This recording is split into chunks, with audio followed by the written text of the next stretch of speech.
Somewhere in rural Mexico right now, a farmer is harvesting squash from vines his grandfather planted. The same vines, still producing, still feeding his family.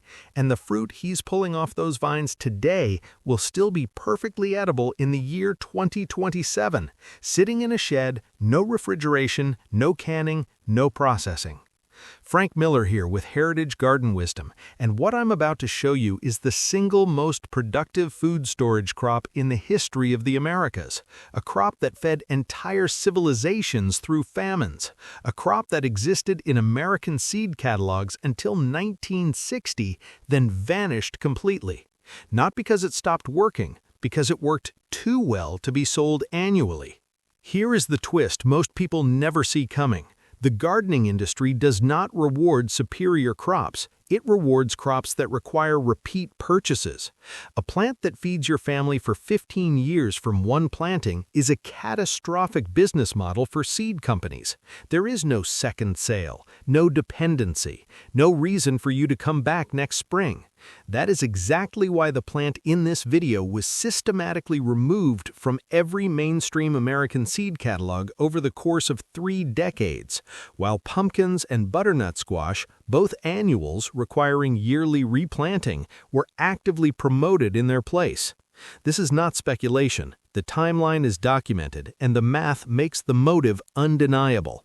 The plant is called Cucurbita ficafolia, known commonly as chilayote across Mexico and Central America, and historically listed in American catalogs as the Malabar gourd or fig leaf gourd. It is a cucurbit, the same family as pumpkins and zucchini, but it behaves unlike anything else in that family. In zones 9 through 11, it grows as a true perennial. The vines do not die at season's end. They go dormant and return in spring stronger than before, with a root system that expands for up to 15 years. In colder zones, it grows as an annual, but even then it outperforms standard pumpkins decisively on both yield and storage. A standard pumpkin plant produces 20 to 40 pounds per season, then dies. Replanted every year for a decade, that same patch of ground yields 200 to 400 pounds total. One chilayote vine in a warm zone produces around 40 pounds in year 1. By year 2, that climbs to 70 to 80 pounds. By year 3, it hits peak production, 100 to 120 pounds per vine, and holds that level through year 15.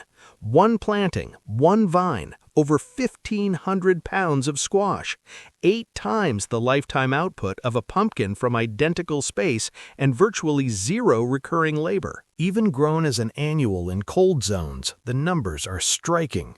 Frank planted 3 chilacayote seeds in Zone 8 from an $8 seed packet. First year, 14 fruits, averaging 20 pounds each, roughly 280 pounds total. Last fruit consumed 9 months later, still firm, still perfect. Second year, 22 fruits, over 400 pounds. 2 seasons, 680 pounds of food, permanent seed stock saved. No pumpkin variety on the market produces those numbers. Chilacayote flesh is higher in vitamin C, fiber, and minerals than pumpkin, and significantly lower in sugar. That lower sugar content is actually an advantage. Pumpkin sweetness limits its savory applications, while chilacayote works equally well in soups, stews, curries, stir-fries, and desserts. It cooks like zucchini or winter squash, with a mild, neutral. The seeds outperform pumpkin seeds nutritionally. Chilacayote seeds contain approximately 35% protein compared to 25% in pumpkin seeds, with higher oil content as well. One large fruit provides both months of food and hundreds of viable planting seeds. The entire plant is productive. Flesh, seeds, and vine leaves all have traditional culinary uses across Latin America. In Mexico, chilacayote and tacha, candied with piloncillo and cinnamon, has been a traditional dessert for centuries. The same fruit goes into pozole, tamales, and savory stews. Chilacayote appeared in American seed catalogs starting in the 1880s, available but rare through 1920, gone from mainstream listings by 1960. The timeline lines up exactly with the industrial development of hybrid squash varieties, crosses deliberately engineered to produce sterile seeds so growers cannot save them and must purchase new stock every single year. Hybrid seeds are a sustainable commercial model. Chilacayote is the direct opposite.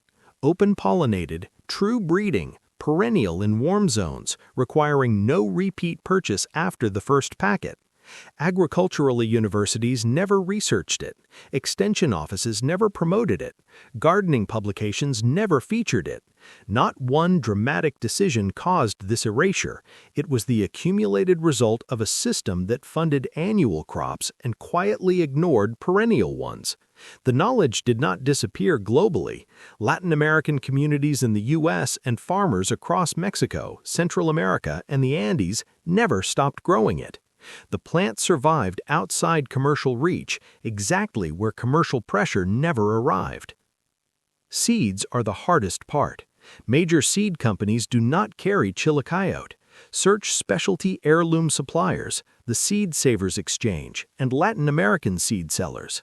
Once seeds are in hand, plant after last frost in full sun with rich soil. Provide a heavy-duty trellis. Standard garden trellises will fail under 30-pound fruits, or let vines sprawl across open ground, fences, or outbuildings. Plan for 30 to 50 feet of vine per plant. In cold zones, harvest everything before first frost with several inches of stem intact. The stem blocks rot entry. Cure in direct sun for 1 week, then store in a cool, dry location and leave them alone. In warm zones, mulch the root base before cold weather. The vines return in spring, and production increases substantially through year 3 as the root system matures. Save seeds from every fruit. Each one contains hundreds. Dry them, store them, share them. If this changed how you think about gardening and food security, like this video, subscribe to Heritage Garden Wisdom, and share it with someone who grows their own food. Drop a comment below. Had you heard of Chilacayote before this? Frank reads every one.